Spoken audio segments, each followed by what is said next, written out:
So I know you have an amazing story. And again, as a reminder to everybody that we're talking about how to find a community outside of work.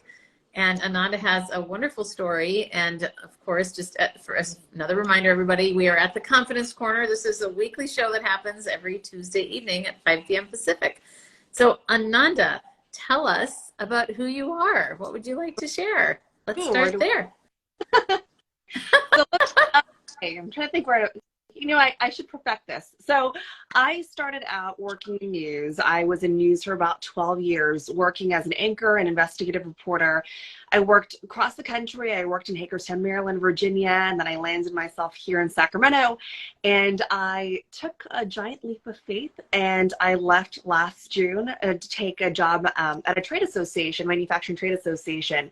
So now I'm the vice president of communications with them, and I've been doing it for about almost a year now.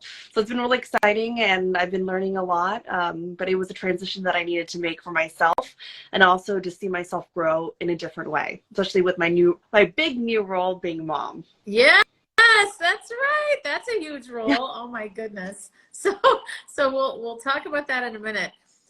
First, I'm curious, what would you say was the impetus that made you say, okay, I need to change? Honestly, it was coming back from maternity leave. I had all these good group of friends at work, and it was hard for me to talk about some of the things that I was going through. For example, and granted, this was like very temporary, but it lasted for about a year. So I breastfed, and I was also a reporter, and I felt, and granted, they were super supportive. My boss was super supportive, but I felt like down the road, it was hard for me to even be a reporter because, granted, if I even was a general assignment reporter, I was technically pumping every 3 hours. And there was a time I felt so embarrassed that I didn't want to, I was like, I don't want to like stop this photographer from, I don't know. I was so embarrassed, and I was like, you know what, like things that are going to be part of my life that are going to change. I have a daughter, and she comes first, and what can I do for her and be a better mom at the same time? Because when I gave my all, I always had to be sharp. Like, I used to get so annoyed when I didn't get 6 or 8 hours of sleep because I knew that it meant that I wasn't going to be sharp at work. And now I'm like, gosh, I mean, I'm on 4 to 5 hours a day. And but I was also looking for a change too. I was looking for a different community that I hope that I could connect with more. And then I'm just seeing what other possibilities are out there, because my hours were very unpredictable. Some breaking news stories as well. If I was, for example, covering a fire, that meant that my husband would have to take on the role of having to get her ready in the morning, and then me not being there at night. And it's a lot of work, and it's a partnership as well. So I wanted to make sure that I was a good partner for him, also a good mom for her too. Yeah.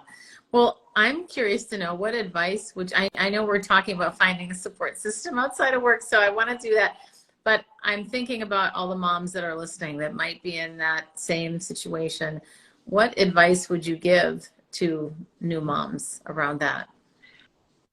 Ooh, don't be afraid to speak up for yourself. I wish I think I was sleep deprived. I was worried about my job because I was worried that I wasn't performing enough because I was running on 2 to 3 hours of sleep every single night and just trying to do my job.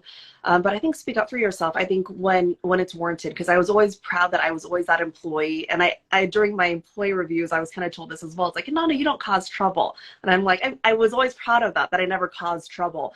And I feel like people, when they think of when you speak up, people think themselves that means that they're going to be troublemakers, but no, you're just advocates for yourself. And I think that's really important, because some people don't even realize, like for me, before I became a mom, before I got pregnant, I had no idea that you had to be attached to a wall sometimes for every 3 hours. I had no idea. And I think starting those conversations, I think, will make people more aware, and I think it'll help the next person who may be in that situation too.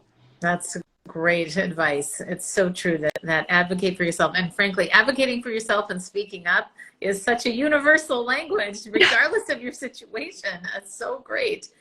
Well, let's talk about our topic tonight that I know is something that you have lived through, and you've got great things to share for the rest of the people listening. So finding a support system outside of work.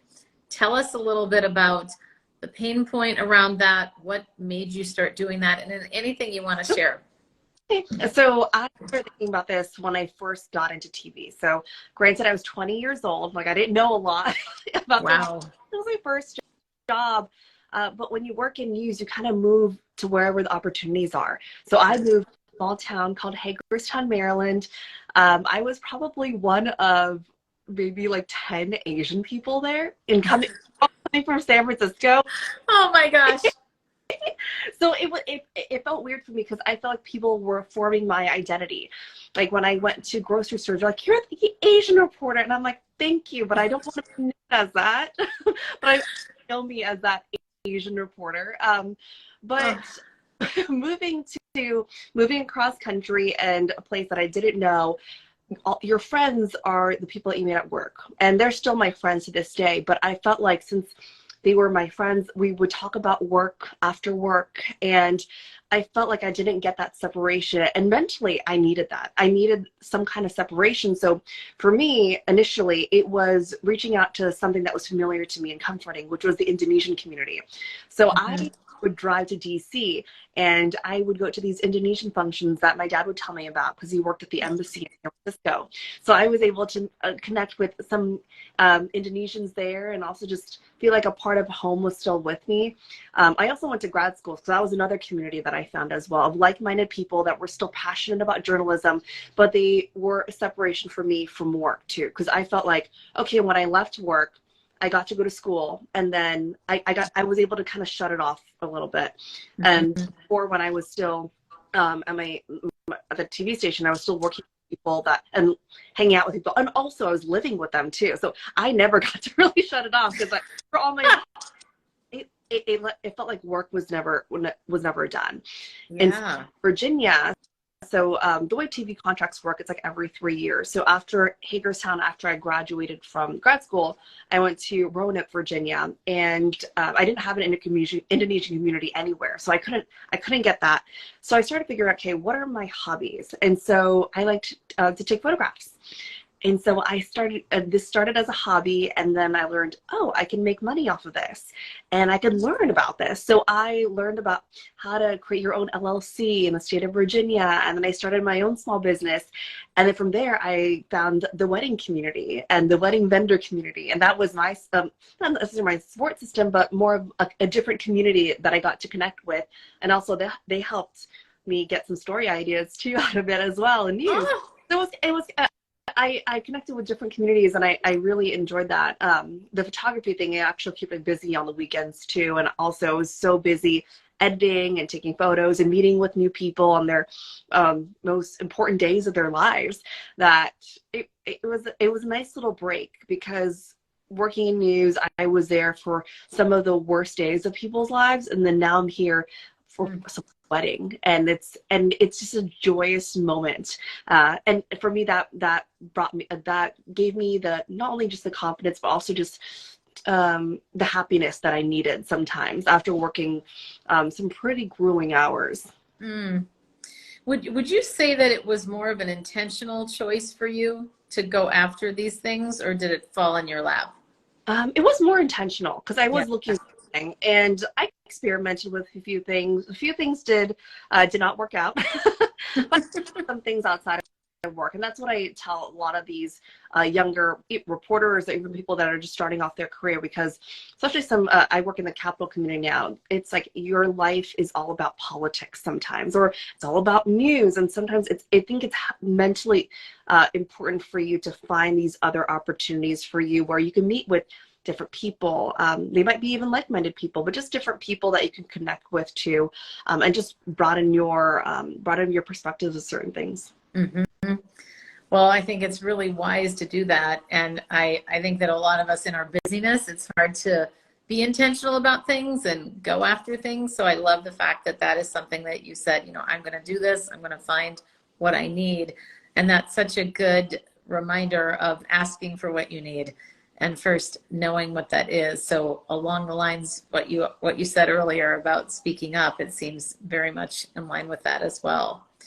What advice would you give to someone who is in maybe like your shoes, 20s, reporting and trying to navigate the more competitive environment, especially amongst women?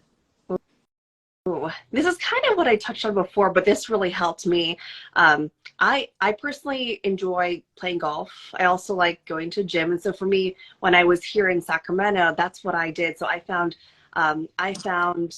really good friends outside of work at these local gyms that I enjoy. So I mean, I'm gonna give them shout outs here, but like I loved the community before at Title Boxing Club, and then F45 I enjoyed as well. But I think for some of these younger, when you're especially when you're younger and you're starting off, just find things that you enjoy and then you can explore. Even if it was just carrying a camera, or now you have the availability with your cell phones, you're going to go exploring and just find something. Yeah. No, that's really great. Well, I would love to ask you some questions about just the competitive spirit that a lot of people have. But is there any, before I do that, I'm wondering if there's anything that you would like to share beyond that, because I feel like I kind of want to dig into that, but if there's anything else. Oh no, let's dig into it, because it's one of the reasons why I started some of my side hustles and why I started reaching out to different communities, was because of that competitive nature. Yeah, well, thanks, because I feel like here's just a little fun fact about me.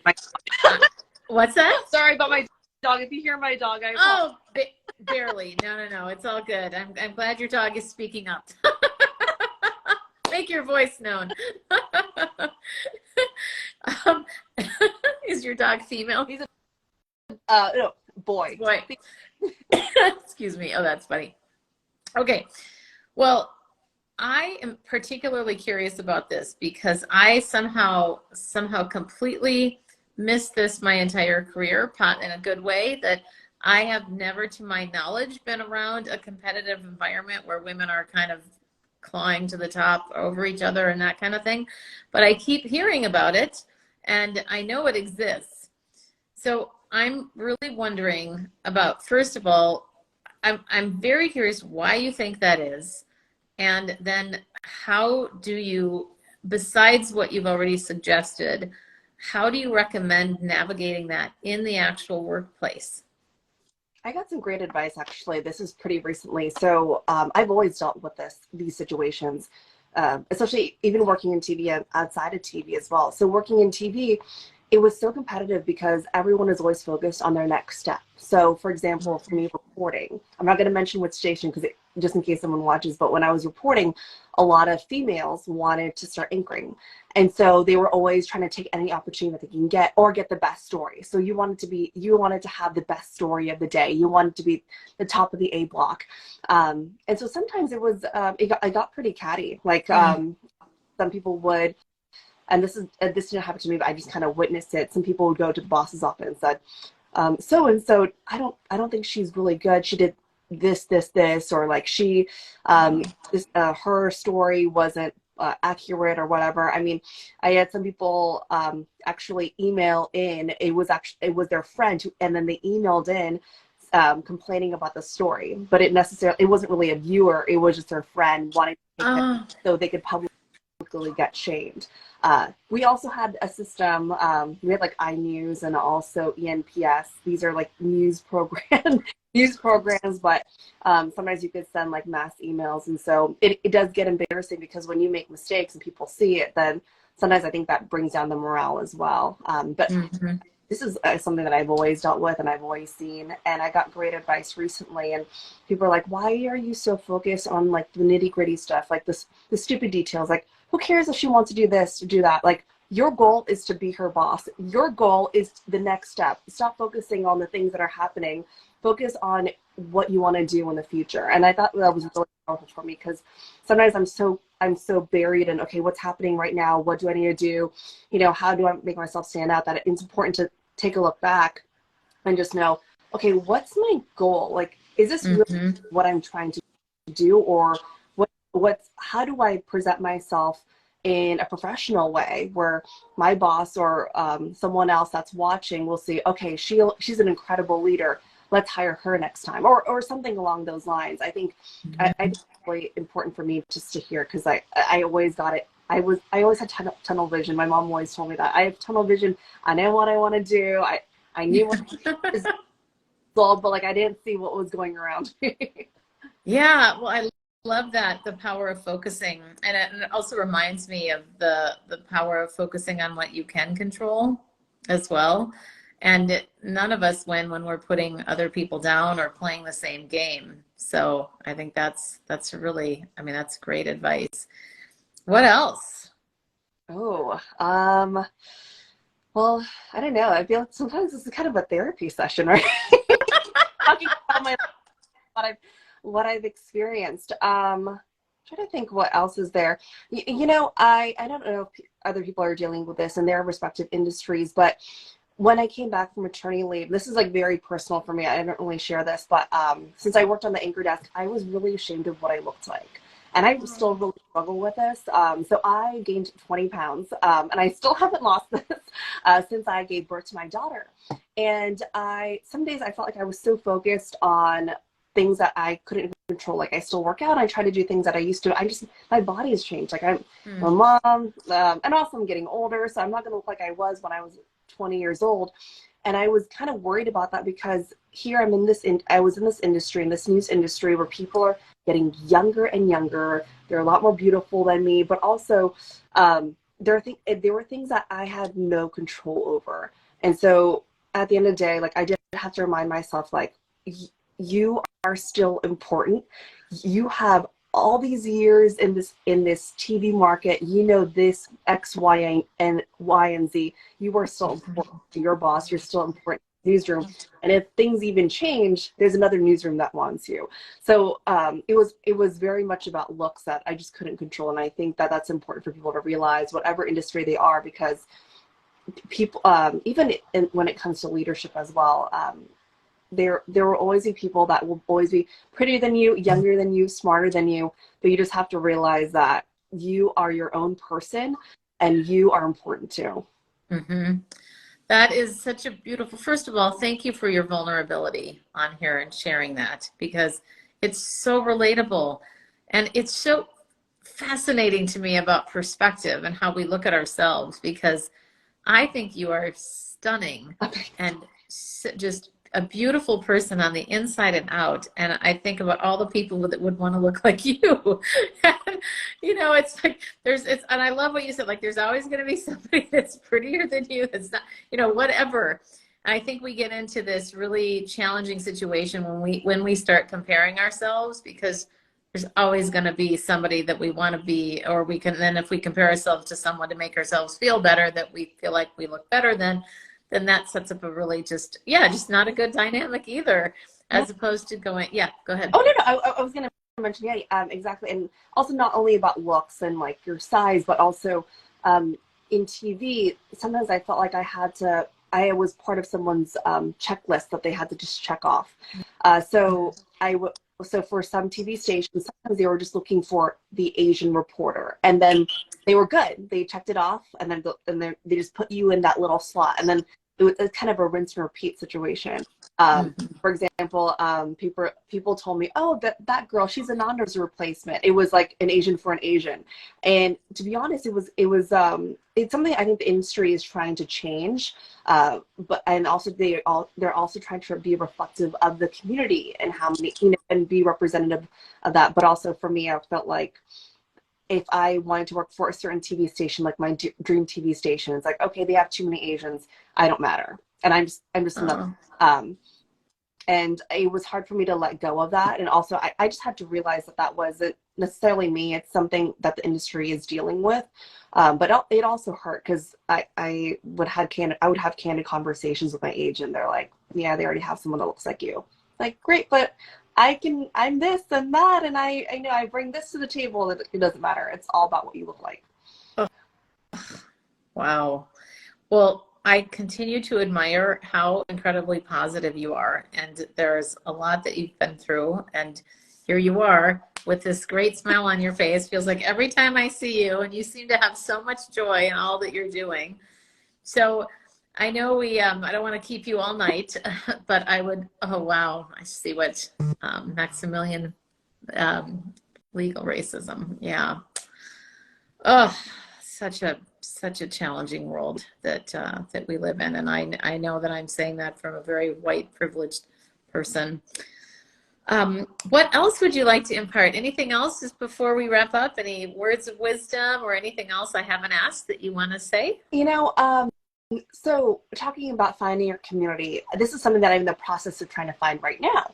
So I've been trying to find more moms to hang out with, because it not only just moms but working moms, and that's something that I'm trying to find a community of women, because that's something that I'm hoping to find through having this new job and just more people. But it was something that I was really passionate about finding, not only finding like my gym family and then my Indonesian family, but also this community of working moms that just get it and just kind of running on coffee and dry shampoo every single day.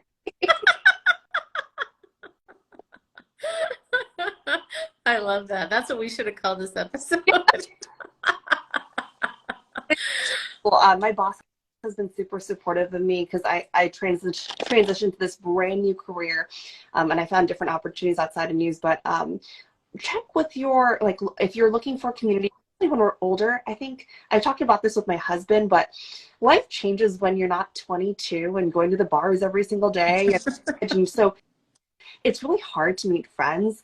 And so I've tried to meet friends outside of my old job, ABC 10, where I have a lot of friends still, but I'm trying to find more friends outside of work.